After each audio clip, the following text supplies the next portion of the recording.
வணக்கம். இது கேள்விக்களம். கடந்த 4 நாட்களாக இந்தியா மற்றும் பாகிஸ்தான் இடையே நடைபெற்று வந்த போர் பதற்றம் முடிவுக்கு வந்திருக்கிறது.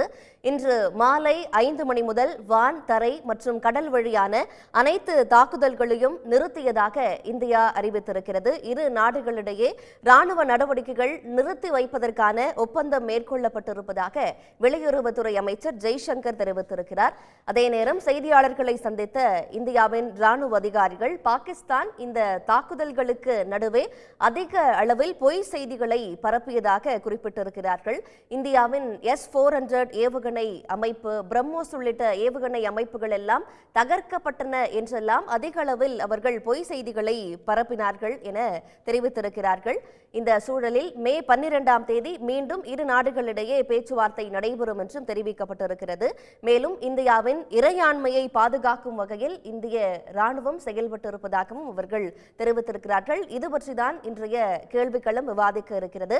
நம்முடைய இந்த அமர்வில் முன்னாள் ஐநா அதிகாரி திரு கண்ணன் இணைகிறார், எழுத்தாளர் திரு PA கிருஷ்ணன், பன்னாட்டு உறவுகள் துறை பேராசிரியர் திரு கார்த்திகேயன், மூத்த பத்திரிகையாளர் திரு ஜென் ராம் ஆகியவர்கள் இணைகிறார்கள். உங்கள் அனைவருக்கும் வணக்கம். நிகழ்ச்சிக்கு வரவேற்கிறேன்.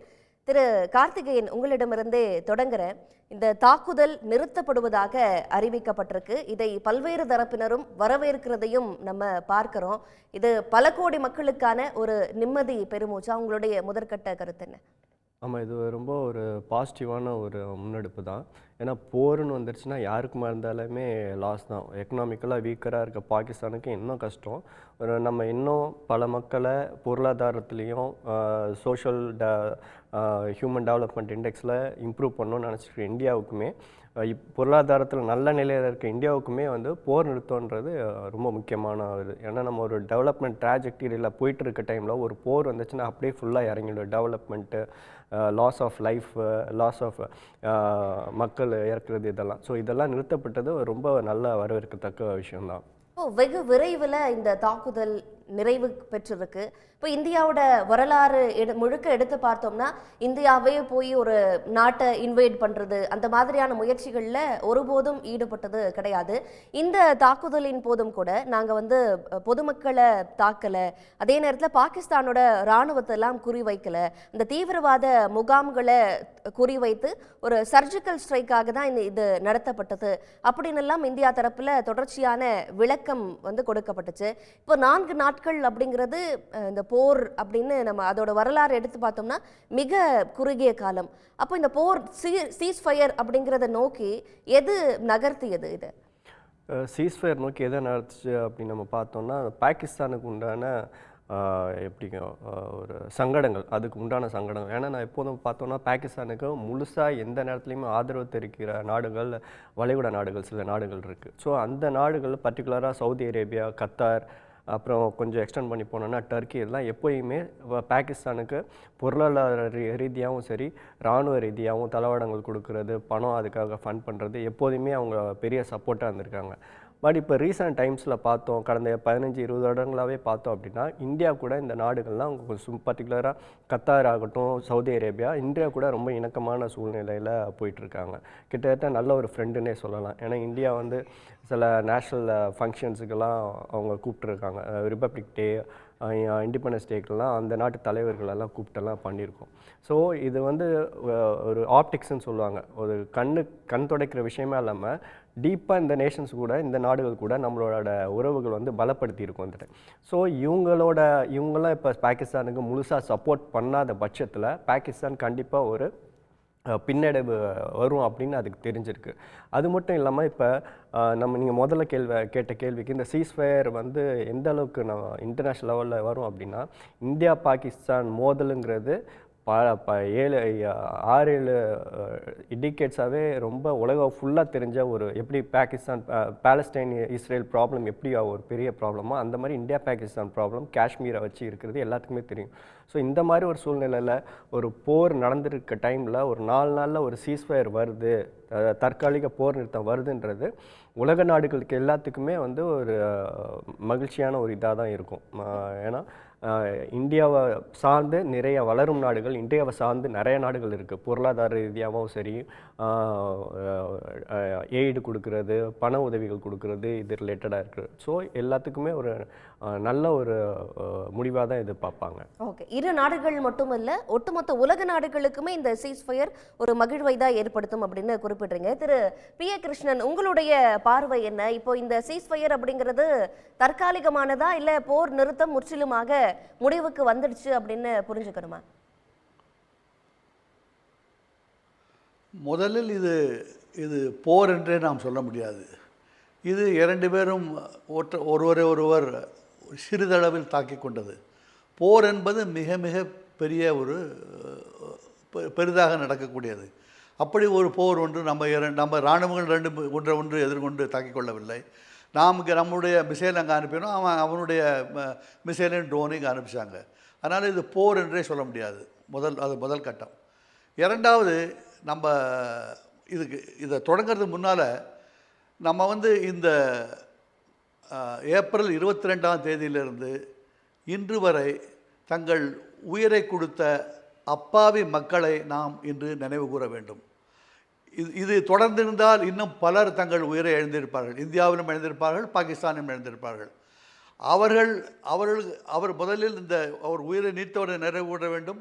மற்றவர்கள் உயிரை விடவில்லை என்பதை நம்ம மகிழ்ச்சி வர வேண்டும். இதை முதலில் நாம் தெரிந்து கொள்ள வேண்டும். அது ஒன்று. இரண்டாவது, இந்த போர் ஒரு இன்றைக்கு நிறுத்தலைனாலும் ஒரு 4 நாள் 5 நாள் கழித்து இது நிறுத்த வேண்டிய ஒரு கட்டாயம் நிச்சயம் இருக்கும். ஏனென்றால் பாகிஸ்தானிடம் தளவாடங்கள் அவ்வளவு இருக்கும் வாய்ப்பு குறைவு. இந்தியாவும் ஒரு 15-20 நாள் தாக்கு பிடிக்கும். அதுக்கு மேலே தாக்கு பிடிக்கிறது முடியாது. உலக நாடுகள் எந்த நாடுகளுமே இன்று வல்லரசுகள், அதாவது பெரியண்ணன் அமெரிக்காவுடைய ஒரு சப்போர்ட் இல்லாமல் அல்லது சைனாவோட சப்போர்ட் இல்லாமல் எந்த ஒரு சண்டையும் நடத்த முடியாது. இப்போ ரஷ்யா உக்ரைன் சண்டை நடக்கிறதுனா உக்ரைனுக்கு அமெரிக்காவினுடைய பலம் இருக்கிறது, ஐரோப்பிய நாடுகளோட பலம் இருக்கிறது, ஆயுதங்கள் எல்லாம் அங்கிருந்து தான் வருகின்றன. அதனால் அந்த போர் 3 ஆண்டுகள் தொடர்ந்து நடைபெற்று வருகிறது. வேறு எந்த இடத்திலும் உலகத்தினுடைய இந்த பெரிய அரசுகளினுடைய ஒரு தூண்டுதல் இல்லாமலோ அல்லது அதனுடைய உதவி இல்லாமலோ எந்த சண்டையும் நடக்காது. மூன்றாவது இது அணு ஆயுத யுத்தமாக மாறக்கூடிய அந்த அபாயமும் இல்லை என்று தான் சொல்ல வேண்டும். அதாவது பாகிஸ்தான் அப்படி மிரட்டி கொண்டு இருந்தாலும் உள்ளுக்குள் எல்லாருக்கும் தெரியும் அது நடக்கவே நடக்காது என்று எல்லாருக்கும் அது தெரியும். ஆனால் எனிவே இது இன்று முடிந்தது என்பது எனக்கு மிகவும் மிகவும் மிகவும் மகிழ்ச்சியாக இருக்கிறது. ஒட்டுமொத்த உலக வேர்ல்டு ஆர்டர் மாறி இருக்கிற சூழல்ல இந்த மோதல் பதற்றம் இருந்த ஒரு நேரத்தில் அமெரிக்காவோட இன்டர்வென்ஷன் அப்படிங்கிறது இதில் என்னவாக இருந்தது? அமெரிக்க அதிபரான ட்ரம்ப் கூட இந்த சீஸ்ஃபயர் பண்ணணும் அப்படின்னு சற்று நேரத்திற்கு முன்பாக அவர் அறிவிக்கிறார். அப்போ அமெரிக்காவோட தலையீடு அப்படிங்கிறது இதற்குள்ள இருந்ததா? முழுக்க அமெரிக்க தலையீடுனால் தான் இது நடந்திருக்கு. அமெரிக்க தலையீடு இல்லாமல் பாகிஸ்தான் உடனடியாக நிறுத்தக்கூடிய வாய்ப்பு இல்லை. இன்னொரு விஷயம், எப்படி சைனா நான் உனக்கு தளவாடங்கள் கொடுக்க மாட்டேன் என்று சொன்னால் பாகிஸ்தான் உடனே நிறுத்திருக்கலாம். அப்படி சீனா சொன்னதாக தெரியவில்லை. பட் சீனாவும் என்ன சொல்லுதுன்னா, நீங்கள் சண்டை போடக்கூடாதுன்னு தான் சீனாவும் சொல்லுது. இன்று உலக நாடுகள் எதுவுமே இந்தியா பாகிஸ்தான் போர் புரிவதை விரும்பவில்லை என்பதுதான் உண்மை. ஏனென்றால் இரண்டு நாடுகளுமே அணு ஆயுதங்கள் இருக்கின்றன. அது எங்கே கொண்டு விடும் என்பது ஒருவருக்கும் தெரியாது. அணு யுத்தம் நடைபெற்றால் என்றால் உலகுக்குத்தான் அழிவு ஏற்படும். அதனால் உலக நாடுகள் எந்த நாடுகளும் இந்தியாவும் பாகிஸ்தானும் ஒன்றை எதிர்த்து போர் புரிவதை விரும்பாது. அது தடுக்கத்தான் உலக நாடுகள் முயலும் என்பது நமக்கு தெரிந்த விஷயம். அதனால் இந்த போர் அது ஆரம்பிக்கும் போதே இது சீக்கிரம் முடிந்துவிடும் தெரியும். ஆனால் எப்பொழுது என்பது தான் அந்த ஒரு கேள்விக்குறியாக இருந்தது. இது இவ்வளவு சீக்கிரம் முடிந்தது நமக்கு மகிழ்ச்சியை தரக்கூடியதாக இருக்கிறது. அதே நேரத்துல ஐஎம்எஃப் எல்லாம் கூட பாகிஸ்தானை பேக்கப் பண்றத பார்த்தோம். பாகிஸ்தானுக்கு லோன் வழங்க அவங்க ஒப்புக்கொண்டது கூட பல்வேறு விமர்சனங்களை ஏற்படுத்தியது. இப்போ ஆரம்பம் தொட்டே இந்தியா எந்த இடத்துலையும் இதற்கான தாக்குதல்களை தொடங்கல. அவங்க ரிட்டாலியேட் அப்படிங்கிறத தொடர்ச்சியாக இந்தியா தரப்புல இருந்து பண்ணதை பார்த்தோம். அப்போ ஒட்டுமொத்தமா இந்தியாவோட அணுகுமுறை இந்த சூழல்ல எப்படியாக இருந்தது சார்? இல்லை, இந்தியாவினுடைய அணுகுமுறை வந்து மிக மிக சிறந்ததாக இருந்தது என்று தான் சொல்ல வேண்டும். இந்தியா அந்த பயங்கரவாதிகள் தளத்தை தாக்குதல் நடத்தும் போது கூட இந்தியா வந்து நாங்கள் போரை விரும்பவில்லை, நாங்கள் பாகிஸ்தான் இராணுவ தளங்களை தாக்கவில்லை, பாகிஸ்தான் பொதுமக்களை தாக்கவில்லை, நாங்கள் பயங்கரவாதிகள் இருக்கும் இடங்களையே தாக்கியிருக்கிறோம், எங்களுக்கு போர் தேவையில்லை என்று முதல் நாளிலிருந்து, அதாவது 7ஆம் தேதியிலிருந்து இன்று வரை இந்தியா திரும்ப திரும்ப சொல்லிக் கொண்டிருக்கிறது. இந்தியா போரை விரும்பவில்லை என்று சொல்லிக் கொண்டிருக்கிறது. அது நமக்கு நிச்சயம் தெரியும். இந்த ஐஎம்எஃப் கடன் வந்து பாகிஸ்தானுக்கு கொடுத்ததுனாலேயே வந்து பாகிஸ்தான் வந்து போர் புரியும் என்றால் அந்த பணத்தை வச்சு என்ன செய்ய போகிறது வந்து, அதனால் அந்த பணம் கொடுத்தது வந்து தவறு என்று சொல்ல முடியாது. பாகிஸ்தான் இப்பொழுது ஒரு நெருக்கடியில் இருக்கிறது. அதை பாகிஸ்தான் அந்த நெருக்கடியிலிருந்து மீட்க ஐஎம்எஃப் வந்து உதவி செய்கிறது. இந்தியா போர் நடக்கும்போது இந்தியா அதை எதிர்த்தது வந்து சரி. ஆனால் இப்பொழுது போர் முடிந்து விட்டது. அதனால் ஐஎம்எஃப்னுடைய அந்த கடன் வந்து பாகிஸ்தான் மக்களுக்கு அது உதவியாக இருந்தால் நமக்கும் அது மகிழ்ச்சியாகத்தான் இருக்கும். மற்ற நேரத்தில் அவங்க கொடுக்க முன் வந்திருந்தா அதை யாரும் கேள்வி எழுப்பி இருக்க மாட்டாங்க. இப்படி போர் பதற்றமான ஒரு சூழல்ல அவங்க கேட்கிற போது வழங்குறது அப்படிங்கிறது அது இந்த மாதிரியான நடவடிக்கைகளுக்கு பயன்படுத்தப்படுமோ அப்படிங்கிற அச்சம் இருந்தது. நீங்க அதை அப்படி பார்க்க கூடாது. அதாவது இல்லைங்க, நீ அதை அப்படி பார்க்கக்கூடாது. அவ கொடுக்கலன்னு வச்சுங்க, கொடுக்கலன்னு வச்சுட்டா பாகிஸ்தான் வந்து எல்லாம் கை கழுவி போச்சு, நம்ம இந்தியா இன்னும் தாக்கலாம்னு நினைக்கலாம் இல்லையா? இப்போ அந்த பணம் வந்ததுனால கொஞ்சம் ரெஸ்பான்சிபிளாக நடந்திருக்க ஒரு வாய்ப்பு இருக்குல்ல. இந்த பணம் வந்ததுனால நம்ம மக்களுக்கு வந்து நம்ம பணம் கிடச்சிருக்கு, அதனால் நம்ம பணத்தை வந்து விரயம் பண்ணக்கூடாது, சண்டை தளவாடங்களை விரயம் பண்ணக்கூடாது, நம்ம கொஞ்சம் ரெஸ்பான்சிபிள் அப்படி அந்த அரசு நினைக்க வாய்ப்பு இருக்குது இல்லை. அது நம்ம ஏன் அதை ஒதுக்கி தரணும் அதை? சரி, ஓகே. திரு ஜென்ராம், உங்களுடைய பார்வை என்ன? இந்த சூழல்ல நியூயார்க் டைம்ஸ் எல்லாம் இது தீவிரமடையும் அப்படின்னு தான் எழுதியிருந்தாங்க. ஆனா 4 நாட்கள்ல முடிவுக்கு வந்தது அனைவருக்கும் ஒரு நிம்மதி பெருமூச்சையும் ஏற்படுத்தி இருக்கு. எந்த புள்ளியில இது அமைதியை நோக்கி திரும்பும் அப்படிங்கிற முடிவை இரு நாடுகளும் நோக்கி நகர்ந்தன நினைக்கிறீங்க?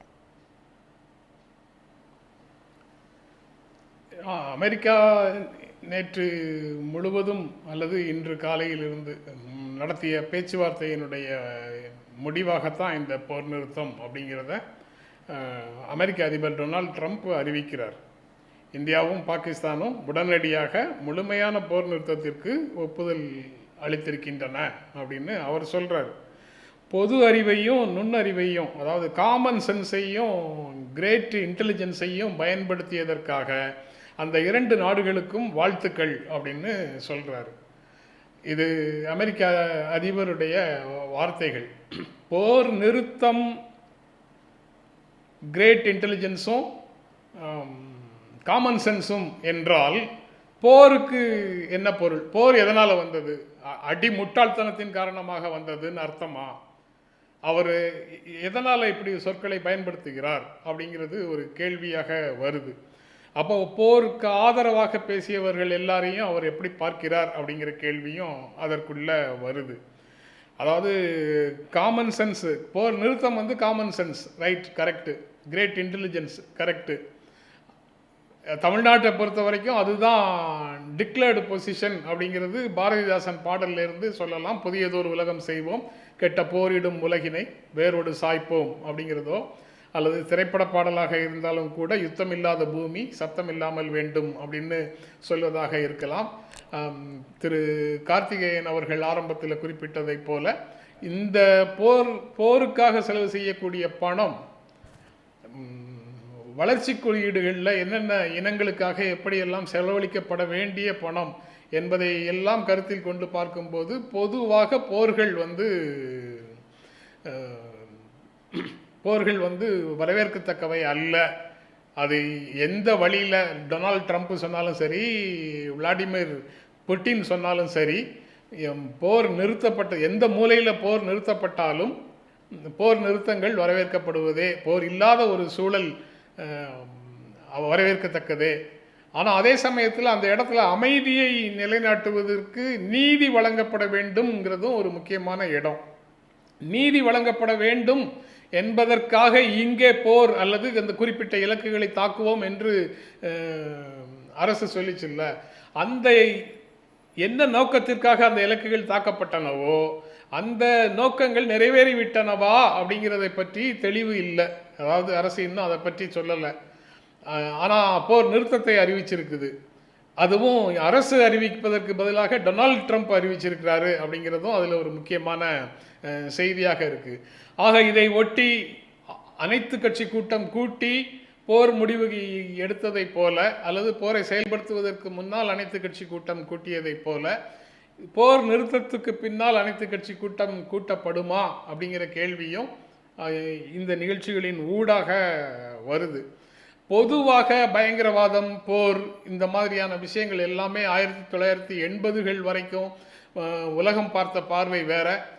பனிப்போர் முடிவுக்கு வர்ற ஸ்டேஜில் அந்த கிளாஸ்நாஸ்ட், பிரஸ்ட்ரைக்கா அப்படின்னு ரஷ்யாவில் அந்த 2 சொற்கள் ரஷ்யாவில் ஏற்படுத்திய மாற்றங்களுக்கு பிறகு உலக அளவில், அதே சமயத்தில் 2001 செப்டம்பர் 11க்கு பிறகு இரட்டை கோபுர தகர்ப்புக்கு பிறகு அமைதிக்கான போர், பயங்கரவாதத்தை அழிப்பதற்கான போர், ஆக்சிமோரான் அப்படின்னு உலகமே கண்டித்தாலும் கூட அமைதிக்கான போர் அப்படின்னு அமெரிக்க ஆங்கில கூட்டுப்படையினர் நடத்திய தொடர் போர்கள் ஒரு பக்கம். இவை எல்லாமே நம்ம அகராதிகளில் இருக்கக்கூடிய சொற்களின் பொருளை மாற்றி இருக்கின்றன அப்படிங்கிறதையும் சேர்த்து பார்க்க வேண்டியது இருக்குது. இந்த மாற்றங்களுக்கு ஏற்றாற்போல தங்களை தகவமைத்து கொள்ளாத நாடுகள் அல்லது ஒரு நாட்டுக்குள்ளே இருக்கக்கூடிய முதன்மையான அமைப்புகள் இவையெல்லாம் இதற்கு தகுந்த மாதிரி தங்களை தகவமைத்துக் கொள்ளவில்லை என்றால் அவர்கள் பொதுவாக அரசியல் களத்திலிருந்து அல்லது ஜியோபொலிட்டிக்கல் களத்திலிருந்து, புவிசார் அரசியல் களத்திலிருந்து தனிமைப்படுத்தப்படும் ஒரு சூழல் தான் உலக அளவில் இருக்குது. இந்த பின்னணியில் தான் போரோ போரில்லையோ குறிப்பிட்ட இலக்குகளை தாக்குவதோடு இந்திய இராணுவம் அதை தெளிவாக சொல்லுது. திரு PAK சொன்ன மாதிரி இந்திய இராணுவம் தெளிவாக சொல்லிச்சு, இதை போர் என்று நாங்கள் இன்னும் பார்க்கல, நான் எஸ்கலேட்டிவ் மெஷர்ஸ் தான் எடுக்கிறோம், இதிலிருந்து அடுத்தடுத்து வளர்ந்து போகாத நிலைகளை தான் எடுக்கிறோன்னு இந்திய இராணுவம் சொல்லிச்சு. ஆனால் இந்தியாவில் இருக்கும் வேறு சில குரல்கள், இதிலையும் அரசியல் செய்து அரசியல் ஆதாயம் தேடுவதற்காக முயன்ற வேறு சில குரல்கள் தான் இந்திய ஒற்றுமைக்காக எல்லாரும் சேர்ந்து வரும்போது கூட தனி ஆவர்த்தனமாக வேறு விதமாக பேசிக்கொண்டிருந்தார்கள். அவர்கள் தான் இப்போ இலக்குகள் எட்டப்பட்டனவா அதற்கெல்லாம் அந்த மாதிரி கேள்விகளுக்கெல்லாம் பதில் சொல்லணும். அதையெல்லாம் ஜிங்கோயிஸ்டுக்கான மனநிலை எழுவது அப்படிங்கிறது இயல்பா நடக்கிறதையும் கவனிக்க முடியுது. இன்னைக்கு ராணுவ அதிகாரிகள் செய்தியாளர் சந்திப்பில் இயல்பானதுன்னு எப்படி சொல்லுவீங்க நீங்க? அத ஜிங்கோயிசம் சர்வைவ் ஆகுது இருக்கா இல்லையான்னு கேட்டா இருக்கு. அதை இயல்புன்னு மீடியா சொல்ல முடியுமா? இல்ல, அது நடக்கிறத பார்க்க முடியுது. அது இயல்பானதாக நீங்க சொல்ல முடியுமா ஜிங்கோயிசத்தை? எஸ், இந்த சிச்சுவேஷனை அப்படியாக பயன்படுத்துற தேச விரோதிகளும் சமூக விரோதிகளும் இருக்கிறதையும் கவனிக்க முடிகிறது. அதே நேரத்தில் இன்னைக்கு செய்தியாளர் சந்திப்பின் போது நம்மளுடைய ராணுவ அதிகாரிகள் குறிப்பிடுற ஒரு விஷயம், அதிகமான டிஸ்இன்ஃபர்மேஷன், மிஸ்இன்ஃபர்மேஷன் கேரி பண்ணப்பட்டுச்சு. பொதுவாகவே இந்த காலத்தை சொல்றப்போ இது ரெண்டுமே மிஸ்இன்ஃபர்மேஷன், டிஸ்இன்ஃபர்மேஷன், அதே நேரத்தில் ஹாஃப் ட்ரூத்தோட காலமாக இது இருக்கு அப்படின்னு சொல்லப்படுவதுண்டு. அதே நேரத்தில் இப்படியான ஒரு தாக்குதலுக்கான சூழலை பயன்படுத்தி பாகிஸ்தான் அதிக அளவிலான பொய் செய்திகளை பரப்புச்சு அப்படின்னு இந்திய ராணுவ அதிகாரிகள் குற்றம் சாட்டுறாங்க. பாகிஸ்தான் ராணுவமும் சரி அரசும் எதற்காக அதை செய்ததுன்னு நினைக்கிறீங்க சார்? என்ன லாபம் இருக்கு உங்களுக்கு? இல்ல, போர் அப்படின்னு போர் என்றாலே அதுல முதல் கேஷுவாலிட்டி ட்ரூத் தான் அப்படின்னு சொல்லுவாங்கல்ல. போர்னாலே முதல் பலி உண்மை தான் அதுல. அதனால போர்க்களத்தில் போர்லையும் காதல்லையும் எது செய்தாலும் நியாயம்னு வேற எல்லாத்துக்கும் ஒரு நியாயம் கற்பிச்சு வச்சிருக்கிறோம்ல. அதன்படி போர்க்களத்தில் என்ன சொன்னாலும் அது ஏற்றுக்கொள்ளப்பட்டதாக ஒரு தோற்றத்தை உருவாக்கி வச்சிருக்கிறாங்க. எந்த சூழல்லையும் நீங்கள் நியாயமான அறமான நிலைகளிலிருந்து மாறக்கூடாதுன்னு சொல்கிறதுக்கு பதிலாக வெற்றி பெறுவதற்காக நீங்கள் என்ன வேண்டுமானாலும் செய்யலாம் அப்படிங்கிற மாதிரியான துர்போதனைகளை நாம் செய்து வைத்திருக்கிறோம். அதனால் நாம இல்லை, உலக அளவில் செய்து வச்சிருக்கிறதுனால அப்படி ஒரு நிலையை பார்க்க முடியுது. இந்த குறிப்பிட்ட கேஸில் இந்திய இராணுவம் பாகிஸ்தான் பொய் சொன்னதாக சொல்லியிருக்கிறதும், பொய் செய்திகளை முன்வைத்ததாக சொல்லியிருக்கிறதும் முக்கியமான செய்தி தான். ஆனால் பொதுவாகவே போர்கள் பற்றி இந்த 4 நாள் நடந்தது தான் போரே இல்லைன்னு PAK சொல்லிட்டாரு. நானும் அதை ஏற்கிறேன். தொடக்க கால சில நிகழ்வுகள், குறிப்பிட்ட இலக்குகளை நோக்கி 2 தரப்பும் பார்டரில் ஒருவருக்கொருவர் சுட்டுக் கொள்வார்கள்னு அடிக்கடி நடக்கக்கூடிய நிகழ்வாக நடந்த விஷயங்களை இன்னும் கொஞ்சம் பெரிய அளவில் ட்ரான் மூலமாக செய்திருக்கிறாங்கன்னு தான் இதை புரிந்து கொள்ள வேண்டும் அப்படின்னு இராணுவமும் சொல்லுது, மற்ற நண்பர்களும் சொல்கிறாங்க. அந்த வகையில் பார்க்கும்போது போர் என்று ஒருவேளை இது நடந்திருந்தால் உலக அளவில் நடக்கக்கூடிய போர்களை எல்லாம் பார்க்கும்போது சொல்கிறது, போரில் வெற்றி தோல்விங்கிறது யாருக்குமே கிடையாது, இழப்பு மட்டும்தான். இழப்பு மனித குலத்துக்கு தான் இழப்பு அப்படின்னு சொல்கிறாங்க. அந்த மாதிரியான செய்திகள் மட்டும்தான் போர் என்று கேள்விப்படும் போதே உலகத்தில் இன்றைக்கு ட்ரம்ப் பயன்படுத்தி இருக்கக்கூடிய காமன் சென்ஸும் கிரேட் இன்டெலிஜென்ஸும் எங்கெல்லாம் இருக்குதோ அங்கெல்லாம் போருக்கு எதிரான உணர்வுகள் மட்டுமே தான் இருக்குது. ஒரு வாரத்துக்குள்ளே முடிஞ்சிடும், 1 மாதத்துக்குள்ளே முடிஞ்சிடும்னு உலகமே நினச்சிக்கிட்டு இருந்த ஒரு உக்ரைன் ரஷ்யன் வார் இப்போது வருடக்கணக்காக போயிட்டுருக்குது. டிட்டரண்ட்டாக வன்முறையை பயன்படுத்தலாம், தாக்குதலை செய்யலாம் அப்படின்னு ஹமாஸை அழிப்பதற்காக இஸ்ரேல் பல தாக்குதல்களை நடத்திய போதிலும் ஹமாஸ் திரும்ப திரும்ப தாக்குதல்களை நடத்திட்டு தான் இருக்குது. அப்போது நம்ம எஸ்டாப்ளிஷ்டு பாதை அப்படின்னு நம்ம சொல்லக்கூடிய பல விஷயங்கள் உண்மையிலேயே அதனுடைய பலன்களை நமக்கு கொடுத்திருக்குதா அப்படிங்கிற மறு ஆய்வுகளுக்கும் இந்த மாதிரி நிகழ்ச்சிகளுக்கு பிறகு நாம் அவசியம் மறு ஆய்வுகளும் செய்ய வேண்டும்ங்கிற உணர்வை கொடுக்குது இப்போ நடந்த நிகழ்வுகள் எல்லாமே. Okay sir. திரு கண்ணன், 5 மணியோட தாக்குதல்களை நிறுத்துறோம் அப்படின்னு இந்தியா தரப்புல சொல்லப்பட்டிருக்கு. அடுத்ததா அடுத்த கட்ட நடவடிக்கைகள் ஒவ்வொன்றாக நடக்கிறதையும் பார்க்கிறோம். வான்வெளியை ஏர்ஸ்பேஸை பாகிஸ்தான் இப்போ திறந்திருக்கு. இப்போ அமைதியை நோக்கி நகர்ந்துட்டோமா? இந்த சூழல் பற்றி உங்களுடைய பார்வை என்ன? இல்ல, நாம திருப்பி மீண்டும் இந்த 4 நாட்களுக்கு முன்பாக, ஏப்ரல் 22க்கு முன்பாக நமக்கு எப்படி ஒரு உறவு இருந்துச்சோ அதை நோக்கி நம்ம அடுத்து நகர்வோம். இந்த 12 அன்னைக்கு நடக்கக்கூடிய சந்திப்பில் இந்த தூதரக உறவை திருப்பி பழைய நிலைக்கு கொண்டு போறது, தூதரகத்தினுடைய பலத்தை, அதாவது அங்க வேலை செய்யற பணியாளர்களுடைய எண்ணிக்கையை பழைய நிலைக்கு அதிகப்படுத்துவது, அதற்கு பிறகு அதை விட முக்கியமானது வர்த்தகத்தை திருப்பி மீண்டும் வர்த்தகத்திற்காக நம்முடைய அவங்களுடைய கிராசிங்ஸை தந்து விடுவது, அதற்கு பிறகு அதை விட முக்கியமானது நம்ம சிந்து நதி ஒப்பந்தத்தை தள்ளி வைத்திருக்கிறோம், அதை மறு ஆய்வு செய்வது, நம்ம ஒரு குட்வில் ஜெஸ்டராக, நல்லெண்ண செய்கையாக அந்த ஒத்திவைப்பை நாம் திரும்ப பெற்றுக்கொள்வோம் என்று நான் எண்ணுகிறேன். அதை நோக்கித்தான் பாகிஸ்தானுடைய கோரிக்கைகள் இருக்கும். அதனால இதுதான் நடக்க போகுது. இந்த ஏப்ரல் 22க்கு முந்தைய நிலையை 2 நாடுகளும் எட்டும் முயற்சியில் தான் இனி வரும் அடுத்தடுத்து நடக்கக்கூடிய நடவடிக்கைகள் இருக்கும் என்று எண்ணுகிறேன். நீண்ட நெடிய பிரச்சனைகளான எல்லை மீறிய ஊடுருவல், பயங்கரவாத ஆதரவு, இதெல்லாம் நிறைய நாட்களாகும். இதெல்லாம் தொடர்ந்து பேசப்பட வேண்டிய பிரச்சனைகள், விஷயங்கள். இதற்கு 2 நாடுகள் மத்தியிலும் பெரிய நம்பகத்தன்மை வேண்டும். அது வருவதற்கு எவ்வளவு நாள் ஆகும் என்று தெரியாது. இவ்வளவு நாள் அது வரவில்லை, இனிமேலும் வரும் என்ற எண்ணம் எனக்கு இல்லை. இந்த உறவை எப்படி மேலாண்மை செய்வது, எப்படி மேனேஜ் செய்வது என்பது போல்தான் 2 நாடுகளும் இதை எடுத்துக்கொண்டு இனி செல்வார்கள் என்பது என்னுடைய எண்ணம். இப்போ நிறுத்தம் அப்படின்னு 2 நாடுகளும் அறிவிச்சாலுமே வெளியுறவுத்துறை அமைச்சர் ஜெய்சங்கர் தன்னுடைய எக்ஸ் ஹேண்டில் போட்ட விஷயம், பயங்கரவாதத்துக்கு எதிரான சமரசமில்லாத நடவடிக்கையில இந்தியா ஒருபோதும் பின்வாங்காது அப்படின்னு சொல்றாரு. அதே நேரத்துல இப்போ அடுத்த கட்டத்தையும் நோக்கி பாகிஸ்தானுக்கும் சரி உலக நாடுகளுக்கும் சரி உணர்த்துற வகையிலான ஸ்டேட்மெண்ட்டாக இது இருக்கா? ஏன்னா இந்த நாடு அப்படிங்கிறத தாண்டி இந்த டெரரிசத்துக்கான ஒரு பதிலடியை நாங்கள் கொடுக்கிறோம் அப்படிங்கிறத தொடர்ச்சியாக அவங்க சொல்லிட்டு வந்தாங்க. அதன் அடிப்படையில் தான் நாங்கள் இதை எஸ்கலேட் பண்ணலை, எங்களுடைய தாக்குதல் அப்படிங்கிறது மெஷர்டாக இருக்கு அப்படின்னு இந்தியா தரப்புல சொல்லப்பட்டுச்சு. இப்போ அடுத்ததாக இந்த பயங்கரவாதத்தை முறியடிக்கிறதுக்கான அந்த நடவடிக்கைகள்ல இந்தியா இறங்குது இதன் மூலமாக அப்படின்னு நம்ம புரிஞ்சுக்கணுமா? இல்ல பயங்கரவாதத்திற்கு எதிரான ஒரு கருத்து உலகம் முழுக்க இருக்கு. பாகிஸ்தானியர்களே நாங்கள் பயங்கரவாதத்திற்கு எதிரானவர்கள் அப்படின்னு சொல்றாங்க.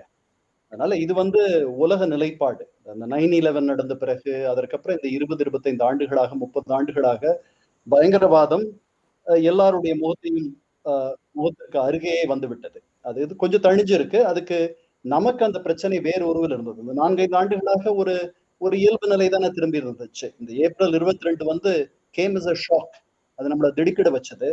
நாம விழிச்சுக்கணும்னு நினைக்கிற மாதிரி நினைச்சோம். இந்த பயங்கரவாதத்துக்கு எதிரான நிலைப்பாடும் போரும் கடைசி வரை நாம் செய்ய வேண்டியிருக்கும். அதாவது இது பாகிஸ்தானை பற்றி நாம் சொல்லுகிறோம். அவர்கள் பயங்கரவாதத்திற்கு ஆதரவு தெரிவிப்பவர்கள், பயங்கரவாதிகளுக்கு புகலிடம் தந்திருப்பவர்கள், அவர்களை வளர்ப்பவர்கள், அவர்களை ஏவி விடுபவர்கள், அப்படி இதெல்லாம் நாம சொல்றோம். இதை நாம எடுத்துட்டு போக வேண்டிய இடம், அல்லது நம்ம பண்ணிட்டு இருக்கோம். அதை ஏற்கனவே பன்னாட்டு அமைப்புகள் பல இடத்துல UN சாங்ஷன்ஸ் கமிட்டின்னு இருக்கு, அங்க இதை பற்றி பேசுகிறோம். அப்புறம் பைனான்சியல் டாஸ்க் ஃபோர்ஸ் பாரிஸ்ல ஒரு அமைப்பு இருக்கு. அதுல ஒரு காலத்துல நாம எடுத்த முயற்சிகளின் பயனாக கிரே லிஸ்ட்ன்ட்டு ஒண்ணு இருக்கு, ஒரு சாம்பல் பட்டியல்னு. அந்த பட்டியலில் பாகிஸ்தான் சிறிது நாள் இடம் பிடித்தது. அதனால அதற்கு பல நிதி நெருக்கடிகளை நாம் தந்தோம். அவர்கள் பயங்கரவாதத்திற்கு எந்த நிதி உதவியும் செய்யாமல் இருப்பதற்கு நாம் அந்த பட்டியலில் அவர்களை சேர்த்ததன் மூலமா ஓரளவுக்கு சாதித்தோம். இதையெல்லாம் மீறி பாகிஸ்தானுடைய சித்தாந்தம் என்ன என்பது நமக்கு தெரியாது. நாம் நினைக்கிறோம் அவர்கள் பயங்கரவாதத்திற்கு துணை போகிறது என்று. அந்த கருத்தை, அந்த எண்ணத்தை, அந்த கொள்கையை, அந்த சித்தாந்தத்தை அவர்கள் மாற்றிக்கொள்ளும் வரை நாம் இந்த போரை தொடர்ந்து நடத்தத்தான் வேண்டும். இதனால் நிரந்தர தீர்வு இந்த பிரச்சனைக்கெல்லாம் வந்துவிடும் என்று நான் எண்ணவில்லை. நாம் பயங்கரவாதிகளை அவர்கள் திரும்ப தர வேண்டும். அவர்கள் இடத்தில் இருக்கக்கூடிய பயங்கரவாதிகள் என்று நாம் ஒரு பட்டியலை தந்து அவர்களை தருவார்கள் என்றும் நான் எண்ணவில்லை. அவர்கள் பயங்கரவாதிகள் அவர்களிடத்தில் இல்லை என்பதை தான் அழுத்தம் திருத்தமாக பல ஆண்டு காலமாக சொல்லி வருகிறார்கள். அங்கு இருக்கக்கூடிய சில பயங்கரவாதிகளை நாம் பயங்கரவாதிகள் பட்டியலில் சேர்க்க வேண்டும் என்று எடுத்த முயற்சிகளும் இதுவரை கைகூடவில்லை. இதுதான் யதார்த்த நிலை. அதனால இந்த உறவை எப்படி மேனேஜ் செய்வது என்று இரண்டு நாடுகளும் முடிவுக்கு வரும். ஏன்னா இரண்டு நாடுகளும் they cannot afford இந்த மாதிரி ஹாஸ்டிலிட்டிஸ் அடிக்கடி.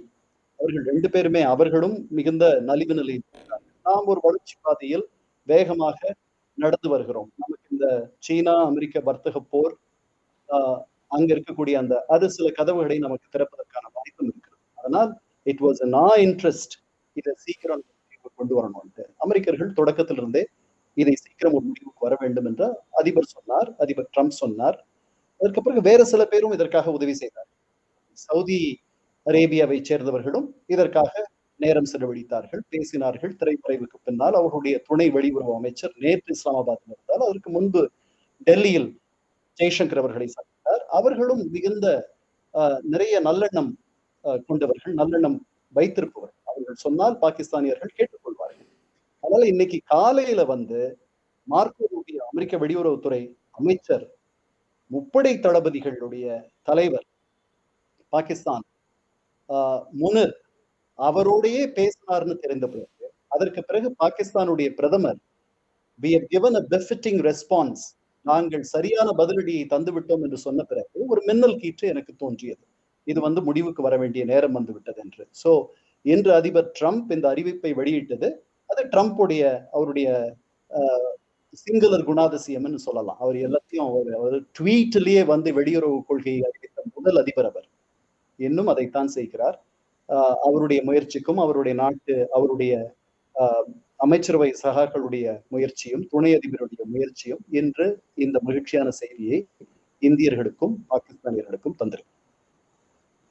இப்போ இந்த தாக்குதல் நிறுத்தம் தொடர்பான முதல் கால் இந்தியாவுக்கு பாகிஸ்தானிடமிருந்தான் வந்தது, அவங்க தான் இனிஷியேட் பண்ணாங்க அப்படின்னு இப்போ இந்தியா தரப்புல சொல்லப்பட்டிருக்கு. ஒரு பக்கம் பாகிஸ்தான் தாக்குதலை நடத்துது. இப்போ பல ட்ரோன்கள் 500 ட்ரோன்கள் எல்லாம் அவங்க அனுப்பி வச்சாங்க அப்படின்னு எல்லாம் குற்றம் சாட்டப்பட்ட ஒரு சூழல்ல அது கூட ஆழம் பார்ப்பதற்காக அனுப்பப்பட்டது. இந்தியாவோட இந்த பாதுகாப்பு அமைப்பு, வான் பாதுகாப்பு அமைப்பு எல்லாம் எந்த அளவுக்கு தீவிரமாக இருக்கு, இந்தியா அதற்கு எப்படியாக பதிலடி கொடுக்குது அப்படின்னு ஆழம் பார்த்த பிறகு இந்த தாக்குதலை தீவிரப்படுத்தும் அப்படின்னு எல்லாம் கணிப்புகள் சொல்லப்பட்டுச்சு. ஆனா ஒரு பக்கம் தாக்குதலையும் நடத்திட்டு இன்னொரு பக்கம் நிறுத்தம் வேணும் அப்படின்னு நோக்கி நகர்வதற்கான காரணமா நீங்க என்ன பார்க்கறீங்க சார்?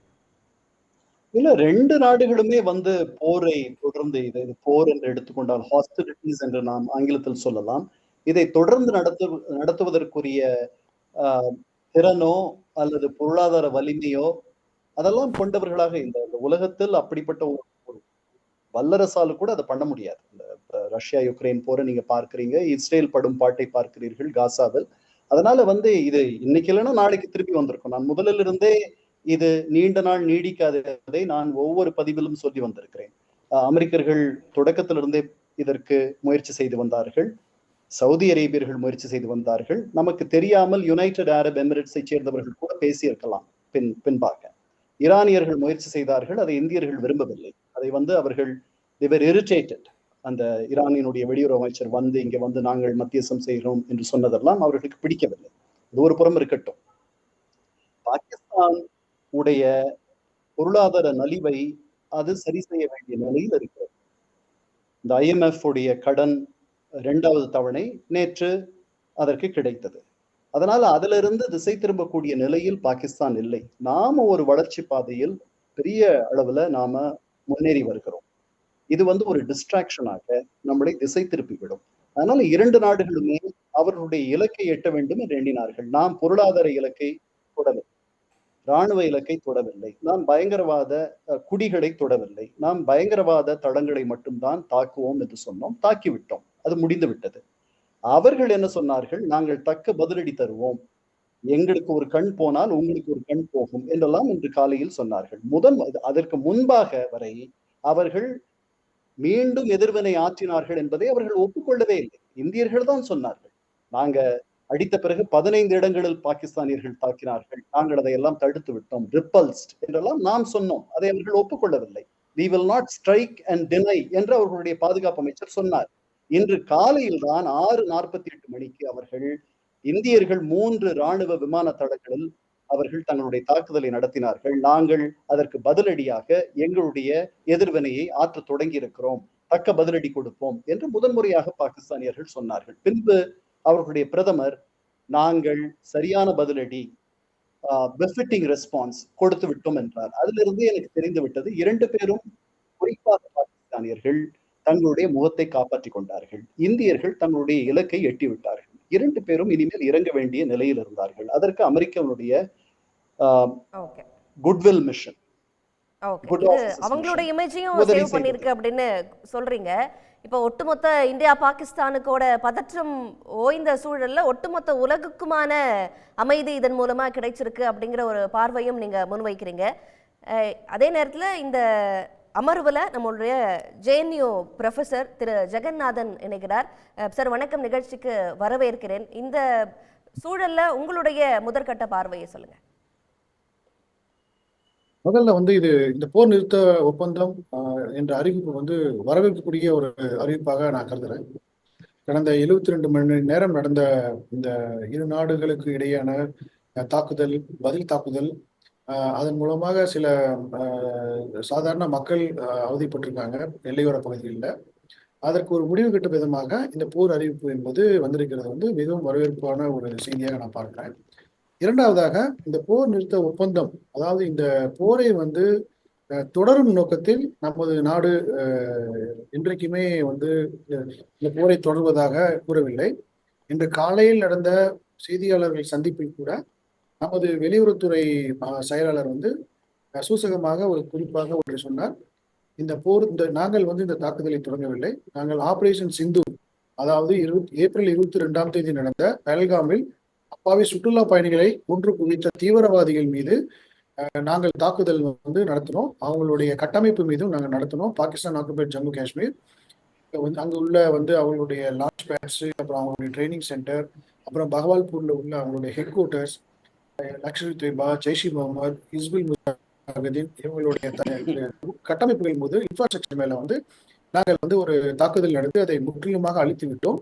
இந்த தாக்குதல் வந்து நாங்கள் வந்து மிகவும் துல்லியமாக, மிகவும் கட்டுக்கோப்பாக, பொறுப்போடு நாங்கள் வந்து இந்த தாக்குதலை நடத்தினோம். இதுல எந்த சேதாரமும் வந்து பாகிஸ்தானுடைய சிவிலியன்ஸ்க்கு வந்து ஏற்படல.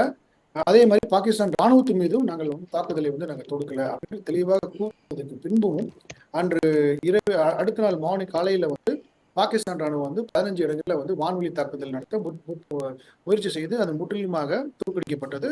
அதற்கு முக்கிய காரணமான நம்மளுடைய வான்வெளி பாதுகாப்பு அரணாக அமையுள்ள ஏர் டிஃபென்ஸ் சிஸ்டமான S-400 மற்றும் ஆகாஷ் போன்ற ஏவுகணைகள் வந்து ஏர் டிஃபென்ஸ் சிஸ்டம் வந்து ரொம்ப ஸ்ட்ராங்கா இருந்தது. அதற்கு மறுபடியும் பதிலடி கொடுக்குமாக பாகிஸ்தான் வந்து தொடர்ந்து வந்து எப்படியாவது ஒரு தாக்குதலை நடத்தி ஒரு மிகப்பெரிய சேதாரத்தை ஏற்படுத்தும் என்று 2 முறை முயற்சித்து இன்று காலை 3வது முறையாக முயற்சி செய்து அதன் விரக்தியின் விளிம்பாக அவர்கள் என்ன பண்றாங்கன்னா, ஜம்மு போன்ற பார்டர் ஏரியாவில் உள்ள மக்கள் வகிக்கும் பகுதியில் வந்து ட்ரோன் மூலமாக தாக்குதலை நடத்தி அவர்களை அச்சத்திற்கு உள்ளாங்க.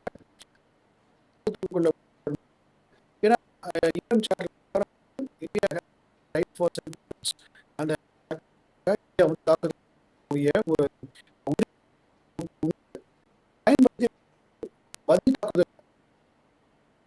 ப்ரொஃபசர் ஜெகநாதன், உங்களோட ஆடியோல ஒரு சின்ன பிரச்சனை இருக்கு, அதை சரி செய்துட்டு மீண்டும் இணையலாம்.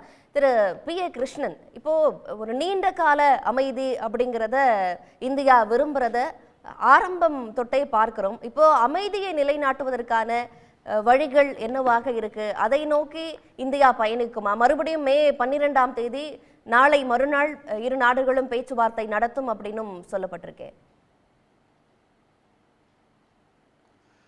இதில் வந்து நம்ம 2-3 செய்திகள் வந்து நான் அதுக்கு முன்னால் சொல்ல விரும்புகிறேன். முதல்ல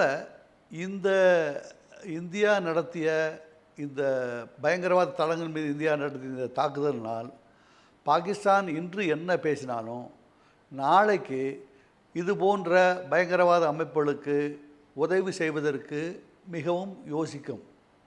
அதனால் இது இந்தியாவுக்கு ஒரு சாதகமாக முடிந்திருக்குது என்று தான் நாம் சொல்கிறோம். அது ரொம்ப முதல்ல இது ரொம்ப முக்கியமாக இதை நான் சொல்ல விரும்புகிறேன்.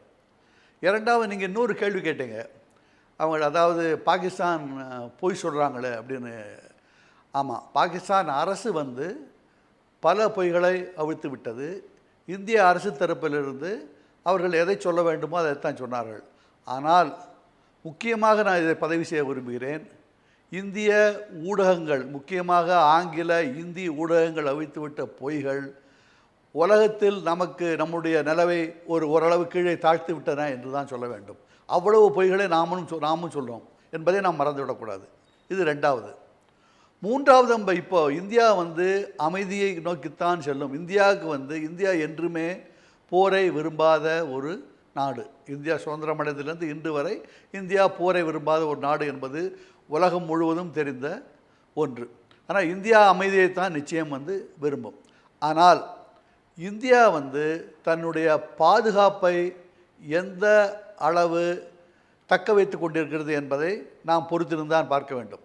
இந்த 4 நாட்களில் நடந்தவை என்ன என்பதை பற்றி நமக்கு ஒரு தெளிவு இதுவரை கிடைக்கவில்லை. முதலில் அந்த 26 பயணிகளை சுட்டு கொன்ற அந்த பயங்கரவாதிகள் இன்று வரை பிடிபடவில்லை.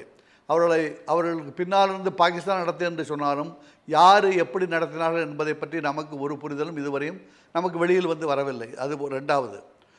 மூன்றாவது, இந்திய விமானம் ஒன்று, குறிப்பாக ரஃபேல் விமானம் ஒன்று சுட்டு வீழ்த்தப்பட்டது என்று பல செய்திகள் வந்திருக்கின்றன. அது உண்மையா பொய்யா என்பதை பற்றி இந்திய அரசிலிருந்து ஒரு தகவலும் வரவில்லை. அது அடுத்தது. அதுக்கு அடுத்தது வந்து இந்திய இராணுவ தளங்கள், விமான தளங்கள் முக்கியமாக தாக்கப்பட்டிருக்கின்றன. அதில் எவ்வளவு சேதம் அடைந்தது, எவ்வளவு பேர் உயிரிழந்தார்கள், எத்தனை விமானங்கள் நாம் இழந்தோம் என்பதை பற்றியும் நமக்கு தகவல் இல்லை. இது எல்லாம் தெரிந்த பிறகுதான் நாம் வந்து இது போன்ற போரை எவ்வாறு எதிர்கொள்கிறோம் என்பதை பற்றிய ஒரு புரிதல் நமக்கு ஈவினிங் பிரஸ் மீட்ல கூட ராணுவ அதிகாரிகள் சொல்றாங்கல்ல சார், இந்தியாவுக்கு பெரிய அளவுல பாதிப்புகள் இல்ல அப்படின்னு அவங்க சொன்னாங்களே. இல்லை அதுக்கு பார்க்கணுங்க. அது பெரிய அளவுங்கிறது வந்து அவங்க சொல்கிறது நம்ம அது பார்க்கணும் இல்லை. அவங்க சொல்கிறாங்க, நிச்சயம் சொல்கிறாங்க. பெரிய அளவில் இல்லை என்றால் எனக்கு என்னை விட மகிழ்ச்சி அடைவர் வேறு ஒருத்தர் இருக்க மாட்டாங்க வந்து. பெரிய அளவில் இல்லைன்னு தான் நானும் நினைக்கிறேன் வந்து. ஆனால் இது எல்லாவற்றையும் நாம் பார்க்க வேண்டும். நாம் நம் மக்கள் சொல்ல வந்து இந்திய அரசும் இந்திய இராணுவமும் இந்திய அதிகாரிகளும் இதை பார்க்க வேண்டும். இந்தியாவினுடைய பாதுகாப்பு எந்த நிலைமையில் இருக்கிறது? இது போன்ற ஒரு தாக்குதல் நடைபெற்றால் இப்போது பாகிஸ்தான் மற்ற இப்போ சைனாவிலேருந்து ஒரு வந்து அது வேறு விதமாக இருக்கும். அதனால் இது எல்லாவற்றையும் நாம் பார்த்து நாம் ஒரு பாடம் கற்றுக்கொள்வதற்கு இந்த 4 நாள்கள் நமக்கு உதவியாக இருக்கும் என்று நான் நினைக்கிறேன்.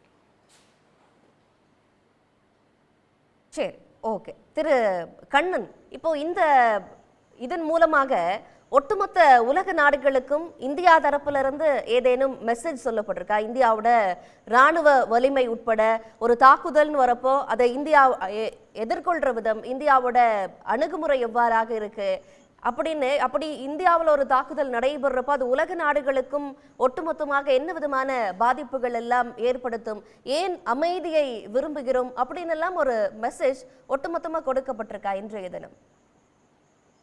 இல்ல, நம்முடைய பலம் வந்து வேலிடேட் ஆயிருக்குன்னு தான் நான் நினைக்கிறேன். 4 நாட்கள் நாம் நடத்திய இந்த போர், நம்முடைய டாக்டிக்ஸ் ஆகட்டும், நாம் அதை கையாண்ட விதமாகட்டும், அதற்காக நாம் நம்மை ஆயத்தப்படுத்தி கொண்டதாகட்டும், நாம் இந்த துல்லிய தாக்குதலை நடத்தியதாகட்டும், நம்ம தரப்புல இருந்து ஒருமித்த குரலில் ஒரே குரலில் பேசிக் கொண்டிருந்தோம். பாகிஸ்தானிடமிருந்து பல குரல்களில் பல பேர் பேசிக் கொண்டிருந்தார்கள். அதெல்லாம் பார்த்து இந்த அண்டை நாடுகளும் சரி, நம்மை கூர்ந்து கவனிக்கும் மற்ற நாடுகளும் சரி, அவர்கள் வியப்பார்கள் என்று நான் எண்ணவில்லை. அவர்கள் வைத்திருக்கக்கூடிய எண்ணம் இன்னும் வலுப்பெறும் இந்தியாவை பற்றி என்று நான் எண்ணுகிறேன். இந்தியாவை அவர்கள் வளர்ந்து வரும் ஒரு பெரிய சக்தியாகத்தான் பார்க்கிறார். ஐரோப்பியர்களும் சரி, மற்றவர்களும், அமெரிக்கர்களும் சரி, நாமும் அது போலதான் நடந்துட்டு இருக்கோம். இந்த 4 நாள் நடந்த போரில் நாம இராணுவ ரீதியாகவும் ஒரு பலம் பொருந்திய ஒரு ரீஜனல் ஃபோர்ஸ் என்பது எல்லாருக்கும் தெரியும். ஸோ அது வெளிப்பட்டுச்சு. இந்த பல ஆண்டுகளாக நாம் அதை வெளிப்படுத்தக்கூடிய ஒரு நிலை வரவில்லை. இந்த முறை நிறைய இன்னைக்கு வந்து கன்வென்ஷனல் வார்ஃபேர் வந்து ரொம்ப குறைஞ்சு போச்சு. அன்மேன்ட் ட்ரோன்ஸ், அன்மேன்ட் ஏர்கிராஃப்ட்ல தான் டெக்னாலஜிக்கல் வார்ஃபேர் தான் நிறைய நடக்குது இன்னைக்கு. நீங்க யுக்ரைன் போரை பார்த்துக்கிட்டா கூட யுக்ரைனியர்கள் ட்ரோனால போய் மாஸ்கோவில் அடிக்கிறதெல்லாம் நம்ம பார்க்கிறோம். அதனால் அந்த மாதிரி நம்மளை தகுதிப்படுத்தி கொண்டிருக்கிறோம். அது மாதிரி நாம் நம்முடைய ஆயுத தளவாடங்களை நாம் மேம்படுத்தி கொண்டிருக்கிறோம். பல இடங்களிலிருந்து வாங்கி கொண்டிருக்கிறோம். முன்னாடி ரஷ்யா கிட்ட இருந்து அதிகமா வாங்கினோம். இன்னைக்கு ஸ்காண்டினேவியால இருந்து வாங்குறோம், இஸ்ரேல்ல இருந்து வாங்குறோம், ஐரோப்பாவில இருந்து வாங்குகிறோம், அமெரிக்காவில இருந்து வாங்குகிறோம். எங்க பெஸ்டா நமக்கு கிடைக்குதுன்னு நினைக்கிறோமோ அந்த இடங்களிலிருந்து நாம் பொருட்களை தெரிவித்துக் கொடுக்கிறோம். அந்த இடத்திற்கு நாம் நகர்ந்திருக்கிறோம், வளர்ந்திருக்கிறோம். நாமே வந்து நிறைய ஆயுதங்களை விற்கிறோம், செய்யறோம். ஆப்பிரிக்காவில் நாம one of the biggest arms traders. So நாமே ஆயுதங்களை தயார் செய்கிறோம். இந்தியாவோட பலம் வேலிடேட் பண்ணப்பட்டிருக்கு அப்படின்னு சொல்றீங்க. இப்போ இந்த தாக்குதல் அப்ப கூட S-400ஓட பங்கு அப்படிங்கிறது பெரிய அளவுல இருந்திருக்கு.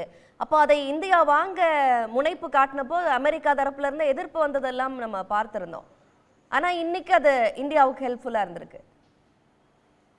இல்ல, நமக்கு அதை அவர்கள் கொஞ்சம் தயக்கம் காட்டினாலும் கூட பின்பு அவர்கள் நமக்கு அதை விற்பதற்கு முனைந்ததற்கு இடத்துல இருக்கும் ஒரு பொறுப்பான ஒரு நாடு என்ற எண்ணம், நம்ம கிட்ட இருக்கிற ஒரு நம்பகத்தன்மை மற்ற நாடுகள், மேலை நாடுகள் குறிப்பாக, அததான் நான் சொன்னேன். நம்ம தகுதிப்படுத்தி இருக்கிறோம். இந்த நம்முடைய ஒரு நொடி திரு பி ஏ கிருஷ்ணன் குறுக்கிட விரும்புறாரு, அவர் கருத்தை கேட்டுடுறேன். திரு பி ஏ கிருஷ்ணன். அதான் ஒரே ஒரு செய்தி அதான் சொல்ல மறந்து போயிட்டேன். இது ஒரு முக்கியமான ஒன்று என்னவென்றால், இந்த ட்ரோன் தாக்குதல் இருக்கு பாருங்க, இது வந்து போரினுடைய அந்த தன்மையே மாற்றிவிடுகிறது. அது ஒன்று. அதாவது இப்போது நாம் வந்து பாகிஸ்தான் வந்து இது மாதிரி ட்ரோன் மூலம் தாக்குதல் செய்தோம் என்ற நமக்கு ஒரு முன்னெச்சரிக்கையோடு நம்ம செயல்பட்டதால் பல ட்ரோன்களை நம்மால் பல ட்ரோன்களை வீழ்த்த முடிந்தது. ஆனால் இதே போன்ற சிறிய சிறிய ட்ரோன்களை வைத்துக்கொண்டு தீவிரவாதிகள் தாக்குதல் நடத்த நிச்சயம் முயல்வார்கள். அப்போது நமக்கு வந்து அவன் எப்போது தாக்குவாங்கன்னு நமக்கு தெரியாத புரிதல் இருக்காது. அந்த ட்ரோன் வரும்போது அதனுடைய விளைவு, அதாவது அது அந்த ட்ரோன் தாக்குறது வந்து இராணுவ தளங்களை தாக்காது, பொதுமக்களை தான் தாக்கும். இது ஒரு மிகப்பெரிய ஒரு பிரச்சனையாக உருவாக்கும் ஒரு அபாயம் வந்து இருக்கிறது. இந்தியா பலப்படுத்தி கொண்டுள்ளது. S-400 எல்லாம் கூட 600 கிலோமீட்டர் 400 கிலோமீட்டர்ல வந்தால் கூட அதை முறியடிக்கிறதுக்கான பலம் அப்படிங்கிறது இது போன்ற அந்த தளவாடங்களுக்கு இருக்கு அப்படிங்கிறது திரு கண்ணன் அவர்களுடைய வாதம். இல்லைங்க, இருக்குங்க. அதாவது அந்த ராடார் கீழே இருக்குன்னு ஒன்று இருக்குங்க. அதாவது நம்ம S-400லாம் வந்து எதை பார்க்கணுன்னா பெரிய பெரிய விஷயங்களை பார்க்கும்.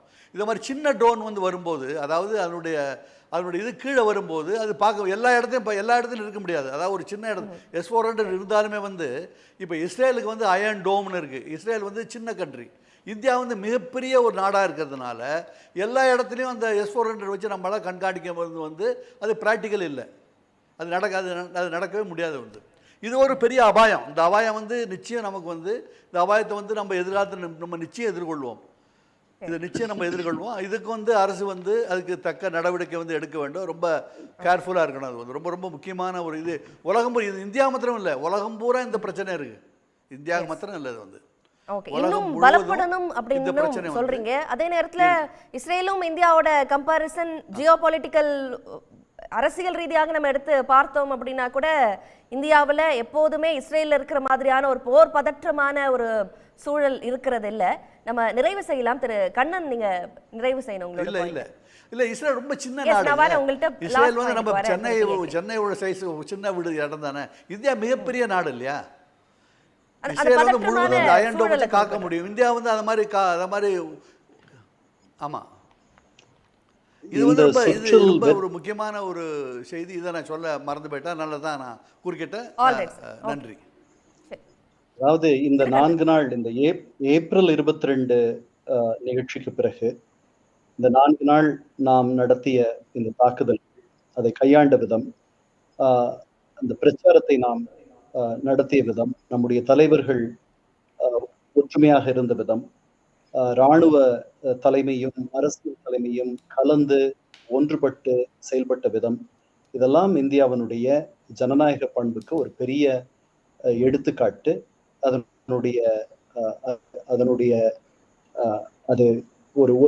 ஒற்றுமையையும் அது எடுத்துக்காட்டுகிறது. இது வந்து நம்முடைய இந்த வெற்றி முகத்தையும் இந்த ஏறுமுகத்தையும் நாம் பயன்படுத்தி கொண்டு அடுத்த கட்டத்திற்கு நாம் செல்ல வேண்டும். ஓகே, நன்றி சார். திரு ஜென்ராம், உங்களுடைய நிறைவு பார்வை.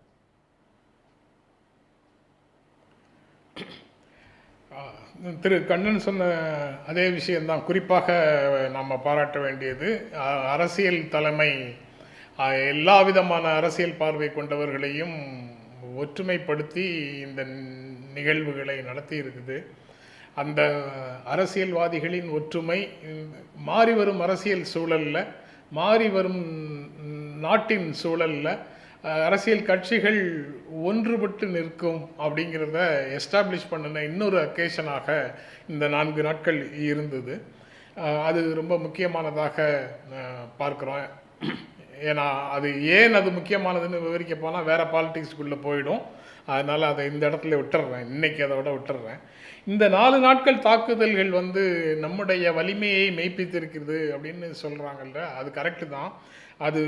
ஆனால் எனக்கு வர்ற கேள்வி வந்து பயங்கரவாதிகள் தனிமைப்படுத்தப்பட வேண்டும், பயங்கரவாதம் அழிக்கப்பட வேண்டும். ஆனால் இந்த மாதிரி தாக்குதல்கள் ஒன்று தான் அதற்கான வழியா அப்படிங்கிற கேள்வி வந்து அப்படி வேகாக நிற்குது. அதையும் நம்ம எக்ஸ்ப்ளோர் பண்ணணும் அப்படின்னு நினைக்கிறேன். மற்றபடி பயங்கரவாதிகளுடைய தாக்குதலே வந்து ஒரு போருக்கு நிகரானது தான். அதனால் அவர்களுக்கு எதிர்வினை ஆற்றுவதற்கான உரிமை எல்லா நாடுகளுக்கும் இருக்குது அப்படிங்கிறத செப்டம்பர் 11, 2001க்கு பிறகு உலக நாடுகள் முழுக்க கையில் எடுக்குது இப்போது. அதுதான் உலக அளவில் ஏற்றுக்கொள்ளப்பட்ட நியதியாங்கிறதையும் தெளிவாக வரையறை செய்துவிட்டால் சரியாக இருக்கும். நம்ம யாருக்காகவும் கவலைப்பட வேண்டியதில்லை, யோசிக்க வேண்டியதில்லை.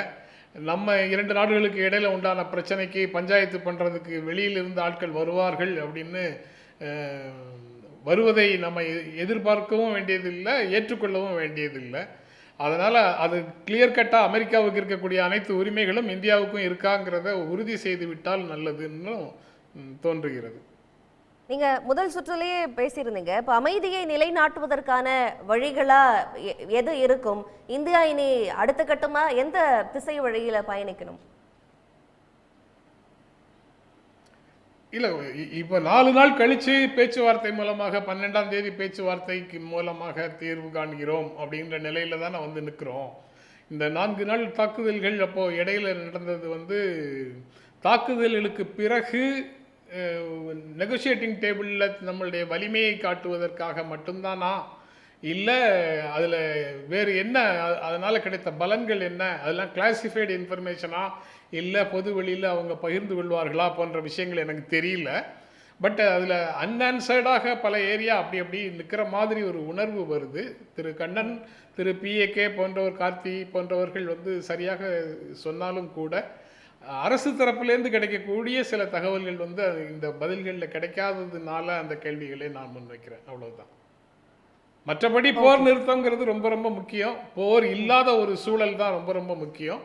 போர் இல்லாத சூழலை வளர்ப்பதற்கு ஒவ்வொரு நாடும் சாதாரண நாட்களில், அமைதியான நாட்களில் அந்த திசையை நோக்கி நம்மளுடைய நகர்வுகளை கொண்டு போகிறோமா, எந்த வகை வெறுப்பையும் வளர்க்காமல் இருக்கிறோமா போன்ற பல கேள்விகள் இந்த சூழலின் போதே நமக்குள்ள வருது. அது எல்லாவற்றுக்கும் சேர்த்தே தான் நம்ம விடை காண வேண்டும் அப்படின்னு நினைக்கிறேன். போர் இல்லாத ஒரு சூழலை நோக்கி நகர வேண்டும் அப்படின்னு குறிப்பிடுறீங்க. அதே நேரத்தில் வேற ஏதாச்சும் ஆப்ஷன் இந்தியா முன்னாடி இருந்ததா சார்? இப்போ அவங்க தாக்குதல் நடத்துறாங்க அப்படிங்கிறப்போ நம்ம ரிட்டாலியேட் பண்ண வேண்டிய ஒரு சூழலை நோக்கி நகர்ந்தோம் இல்லையா? அப்போ அந்த அந்த தாக்குதலை அக்செப்ட் பண்ணிட்டு இருக்க வேண்டிய ஒரு நிலைமை இன்னும் வேறு விதமான தாக்கங்களை தானே இந்த சூழலில் ஏற்படுத்திடும். இல்லை, இது தொடர்பான கருத்தை தான் நான் சொன்னேன். அதில் திரும்ப நீங்கள் அதை விளக்கமாக சொல்லி கேட்குறீங்க. அரசியல் ரீதியாக ஒரு முடிவை எடுத்தது நம்ம இந்திய அரசு. இந்திய அரசு எந்த திசையில் முடிவெடுக்கிறதோ அந்த முடிவை அனைத்து அரசியல் கட்சிகளும் ஆதரித்தன. அது கரெக்டு தான். அது அந்த ஏரியாவில் ஃபுல்லாமே எல்லாமே புரிந்து கொள்ளக்கூடியதாக இருக்குது. ஆனால் வேறு சில ஏரியா அன்ஆன்சர்டாக இருக்குங்கிறது தான். அது அரசு சொல்லுமா சொல்லாதாங்கிறது எனக்கு தெரியாது. அது போன்ற தகவல்கள் சாதாரண பொதுமக்களுக்கு தேவை என்று கருதுகிறதா இல்லையாங்கிறதும் தெரியல. அது எல்லாமே அதையெல்லாம் தள்ளி வச்சுட்டா கூட 22ஆம் தேதிக்கு முந்தைய நிலைக்கு தானே இப்போ திரும்ப போகிறோன்னு திரு கண்ணன் சொல்கிறாரு. அது அந்த இடம்தான் திரும்பவும் நீங்கள் கிளைம் பண்ணுன அரசு என்ன நோக்கத்திற்காக இந்த தாக்குதல்களை நடத்துகிறோம்னு இந்திய மக்களிடம் ஒப்புதல் பெற்றார்களோ அந்த நோக்கங்கள் நிறைவேறிவிட்டனவா அப்படிங்கிறது தொடர்பாக ஒரு கிளாரிஃபிகேஷன் கிடைக்குமாங்கிறது மட்டும்தான் அதில் கேள்வி. மற்றபடி இந்த நிறுத்தம் அப்படிங்கிறது மூலமா பூரண அமைதி அப்படிங்கிற நிலைமையை நோக்கி நம்ம நகர்றோமா அப்படிங்கிற ஒரு கேள்வியும் எழுது. திரு கார்த்திகேயன், உங்களுடைய நிறைவு பார்வை. என்ன நிறைவு 3 தான் பிரிச்சுக்கிறேன். ஃபஸ்ட்டு சார் ஜென்ரம் சார் கேட்டப்போ தாக்குதல் தான் ஒரே வழியாக வேறு இல்லையான்னு கேட்டிருந்தாரு. நம்ம ஒரு 15-20 வருஷத்துக்கு முன்னாடிலாம் பார்த்தோம் அப்படின்னா இந்தியா பாகிஸ்தான் ரிலேஷன்ஸ் பார்த்தோன்னா நிறையா டைம் CBMனு ஒரு இதுக்கு கான்ஃபரன்ஸ் பில்டிங் மெஷர்ஸ் நம்பகத்தன்மையை ஒரு நாடும் இந்தியா மேலே பாகிஸ்தானுக்கு நம்பகத்தன்மையை இம்ப்ரூவ் பண்ணணும். அதே மாதிரி வைஸ் வர்சா. ஸோ இந்த மாதிரி ஆக்டிவிட்டீஸ் நிறையா நடந்திருக்குது. நிறையா டிப்ளமேட்டிக்கு, கல்ச்சுரல், ஸ்போர்ட்ஸ் இன்ட்ராக்ஷன்ஸ்லாம் நிறையா நடந்திருக்கு. அப்படி இருந்தும் இந்த தீவிரவாதத்தை யூஸ் பண்ணுறது ஒரு தாரக மந்திரமாக வச்சுருக்காங்க பாகிஸ்தான். ஸோ இது அடுத்த வேறு என்னன்னு பார்த்தா செகண்ட் லைன் ஃபஸ்ட்டு இது diplomatic government to government, second line of approach, third line of approach இதெல்லாம் கூட நடந்திருக்கு. இதெல்லாம் நடந்தும் தான் இப்போ இந்த பகல்காமும் நடந்திருக்குது. ஸோ இன்டர்நேஷ்னல் ரிலேஷன்ஸில் கேரட் அண்ட் ஸ்டிக் அப்ரோச்னு ஒன்று சொல்லுவாங்க.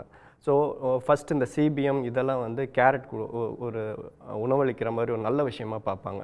அதுக்கு எதுவுமே சரிப்படலை அப்படிங்கும்போது ஸ்டிக் அப்படின்ற மாதிரி ஒரு போரோ இல்லை துரித தாக்குதலோ இந்த மாதிரி இது யூஸ் பண்ணுவாங்க. ஸோ இந்த டெரரிசம் பற்றி நம்ம மேலே டெரரிஸ்ட் தாக்குதல் வர்றது இந்த ஒரு வலிமையான ரிப்ளை கொடுத்தாலும் இப்போ நடந்த மாதிரி துரித தாக்குதல் நடந்தால்தான் அது ஓரளவுக்கு கண்ட்ரோல் கொண்டு வர முடியுன்ற ஒரு அண்டர்ஸ்டாண்டிங்க்கு இப்போ இருக்கோம், தள்ளப்பட்டிருக்கோம் நம்ம. வாருக்கு எப்போதுமே நானும் அகேன்ஸ்டான ஆள் தான். அப்ப இந்த பட் தேவையான handle டைமில் தேவையானது ஒரு லிமிட்டட் இது நம்ம ஆரம்பத்துலேருந்தே சொன்னது டார்கெட்டட் அகேன்ஸ்ட் டெரரிஸ்ட்டு அந்த கேம்ப்ஸ் லீடர்ஷிப் அப்படி தான். ஸோ இதுக்கு நான் தேவையாக தான் நான் பார்க்குறேன். அடுத்தது நம்ம போகும்போது வந்து பார்க்கலாம். நான் எதை அடுத்ததாக பார்க்குறேன் அப்படின்னா, இப்போ 2 நாள் கழித்து நடக்கக்கூடிய பேச்சுவார்த்தையில் என்னென்ன வரும் அப்படின்னு பார்த்தோன்னா, சிந்து நதி ஒப்பந்தத்தில் அது ரிலேட்டடாக வரும். தென் ட்ரேடு கன்செஷன்ஸ் அவங்க கேட்டு பார்ப்பாங்க. ஆனால் இத்தனை வருஷமாக வந்து இந்தியா பாகிஸ்தான் ட்ரேடு வந்து ரொம்ப ஒரு இது டைரக்ட் ட்ரேடு 1.5 பில்லியனாக இருந்தாலும் இன்டைரக்ட் ட்ரேடு துபாய் மூலமாக பாகிஸ்தானுக்குன்னா கூட நடக்கிறது 30 பில்லியன் நடந்துகிட்டு இருக்குது. ஸோ இதெல்லாம் ஒரு ஃபார்மலைஸ் பண்ணி இதுவும் இந்த 30 பில்லியன் டைரெக்டாக வந்துச்சுன்னா 2 நாட்டுக்குமே வந்து பொருளாதார ரீதியாக வரும். அடுத்த ஃபைனலாக நான் என்ன சொல்கிறேன்னா, இந்த சிபிஎம் இதெல்லாம் ஏன் ஒர்க் அவுட் ஆகலை அப்படின்னு பார்த்தா, மிலிட்ரிங்கிறது கேபிட்டல் லெட்டர்ஸில் போட்டு பார்க்கணும். பாகிஸ்தானை பொறுத்த வரைக்கும் என்னதான் இந்த கவர்மெண்ட் டு கவர்மெண்ட் இன்டராக்ஷனு நடந்தாலும் பாகிஸ்தானோட மிலிட்ரி அப்ரூவல் இல்லாமல் எதுவுமே நடக்காது. ஸோ இதுதான் இங்கே ஒரு மெயின் பிரச்சனையாக இருக்குது. ஏராளமான பார்வைகளை முன்வைக்கப்பட்டிருக்கு. எல்லாருடைய ஒற்றை குரல் அமைதி அப்படிங்கிறது தான். உங்கள் அனைவருக்கும் மிக்க நன்றி. மீண்டும் சந்திக்கலாம். இது கேள்விக்களம், மக்களின் மேடை. உடனுக்குடன் செய்திகளை தெரிந்து கொள்ள சன் நியூஸ் பெல் ஐகானை கிளிக் பண்ணுங்க.